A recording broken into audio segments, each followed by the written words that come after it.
Bismillahirrahmanirrahim. Assalamualaikum warahmatullahi wabarakatuh. Perkenalkan, nama saya Nurfin Sueni dengan NIM 1865063. Di sini saya mereview materi tentang fase analisis.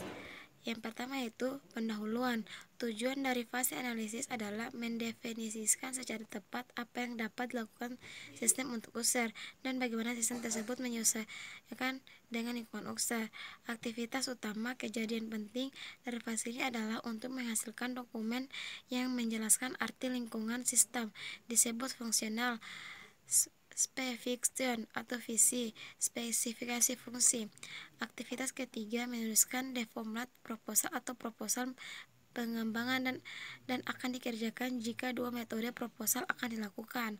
Hal tersebut akan ditulis setelah fase FS ini isi dan garis besar proposal pengembangan sama dengan proposal analisis, kecuali bahwa proposal pengembangan dikerjakan dengan menggunakan 5 tahap dari pengembangan. 2. Aliran data Jordan. Metode analisis bubble chart. The Jordan data follow bubble chart method of analysis. Edward Jordan menemukan sebuah metode grafik untuk mendokumentasikan dan mengendalikan proses analisis yang menjadikan sangat populer. Berikut ini adalah sebuah aplikasi dari metode tersebut untuk proyek ABC, yaitu pendefinisian user, pendefinisian antarmuka user.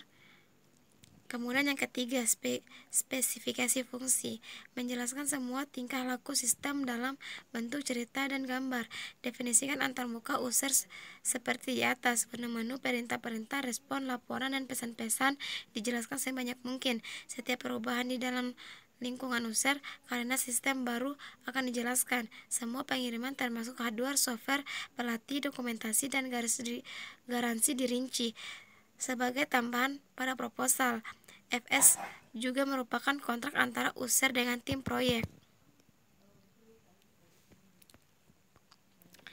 Kemudian tujuan utama, buatlah daftar tujuan sistem, hubungkan masing-masing ke modul utama. Contohnya inquiry akan menjawab pertanyaan seperti berapa banyak murid yang mendaftar kursus, menjelaskan bagaimana sistem yang baru akan mempengaruhi lingkungan user, yaitu di mana terminal akan ditempatkan, siapa yang menggunakannya, laporan apa yang akan dibuat, kapan dan bagaimana hal akan mengubah pekerjaan setiap orang.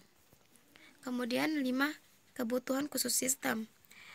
Persoalan yang rumit seperti respon, jumlah waktu dalam detik yang dibutuhkan komputer untuk menjawab, atau throughput, jumlah total pekerjaan yang diselesaikan komputer dalam jangka waktu tertentu, dan growth, perkembangan kebutuhan sistem untuk beberapa tahun ke depan dapat ditunjukkan sejak dini.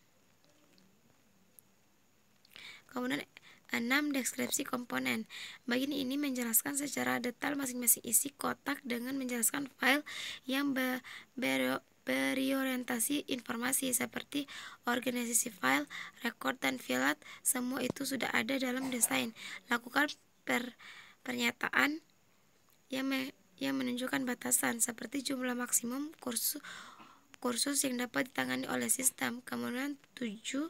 Pengiriman yang lain atau other deliverables, dokumentasi, menyatakan jumlah dokumen yang dihasilkan, pembaca yang diharapkan, dan kegunaannya. User guide sebaiknya menyediakan 2 tujuan, yaitu yang pertama sebagai alat pembelajaran dan yang kedua sebagai referensi dengan petunjuk seluruh perintah dan pesan yang akan dijelaskan secara alfabet. Kemudian 9. Penerimaan. Salah satu masalah terbesar dalam dunia software adalah user kadang-kadang enggan untuk menerima dan membayar sistem tersebut. Yang kemudian 10. User dan interface tim proyek. User dan tim proyek harus saling berkomunikasi pada level teknik maupun manajemen. Kebutuhan secara teknik dari user diperlukan saat tim proyek menelurkan jawaban yang cepat, akurat sebagai pertanyaan yang bersifat teknik. Kemudian 11. Tanggung jawab user. Untuk menghemat uang dan waktu, atau jika user berharap dilibatkan lebih banyak, tim proyek mungkin minta kepada user untuk mengerjakan tugas-tugas proyek seperti menjadikan data tes, menulis user guidance, dan bahkan merencanakan acceptance test. Kemudian 12, istilah, kondisi, atau asumsi. Buatlah daftar aturan baru dan kebijaksanaan yang harus dipatuhi semua orang. Kemudian meninjau kembali perencanaan. Perencanaan adalah proses pengulungan lakukan perbaikan 3P segera setelah dianalisis dilakukan. Berikut ini adalah daftar pendek dari masalah-masalah yang dapat terjadi dalam 3 fase berikut. Yang pertama, programan kunci atau perancang mengundurkan diri. Yang kedua, komputer pengeman tidak tersedia. Yang ketiga, peralatan hardware yang khusus tidak ada terwujud tepat pada waktu yang dibutuhkan. Keempat, paket software dengan relasi terbaru. Yang kelima, sumber daya yang disediakan oleh pihak ketiga tidak terwujud. Kemudian rencana pelatihan untuk anggota proyek. Ketika akhirnya staf telah diputuskan, lakukan pemeriksaan untuk melihat siapa-siapa saja yang membutuhkan pelatihan. Programmer Anda merupakan calon yang paling memungkinkan. Jadwalkan semua pelatih yang akan dilakukan pada akhir desain.